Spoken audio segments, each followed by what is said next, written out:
In order to perhaps help folks understand the Israeli-Hamas violence a little more clearly, I'd like to suggest how both sides may be understanding themselves with regard to just war theory.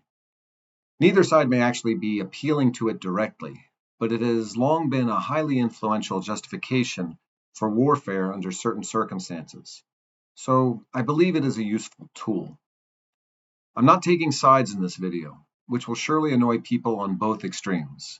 I'm also not stating any moral equivalence between the two sides.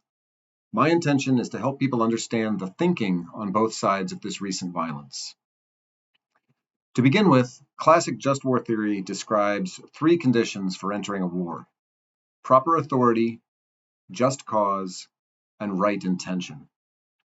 Israel can look at its actions as being in keeping with just war theory.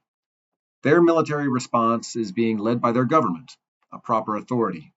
Their cause is understood as self-defense, having been attacked by a neighboring state. Their intention is to protect their citizens, their borders, and the survival of their nation. Hamas can also look at its actions as being in keeping with just war theory. Their actions have been sanctioned and directed by their democratically elected government, a proper authority. Their cause is armed resistance to another nation that they believe has subjugated their people, stolen their land, and isolated them from economic development through sanctions. Their intention is understood as the liberation of their people and the return of land wrongfully taken. To be certain, there are also strong religious motivations and justifications for the actions of both sides, but I'm afraid that's beyond the scope of this short video. With regard to jus in bello, that is, the conduct of war, Hamas has clearly violated the principle of discrimination.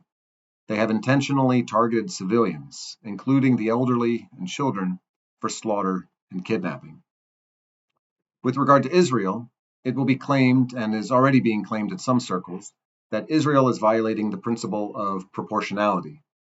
They may not be intentionally targeting civilians, but their actions will be criticized for being far too heavy-handed and destructive in response to Hamas's recent incursion and violence.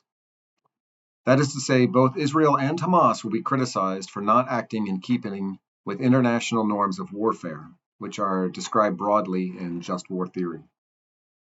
It's not my intention to defend either side here. Champions of both sides will continue to scream at each other. It's rather my hope that amidst the understandable anger, people will at least understand where the other side is coming from. Thank you.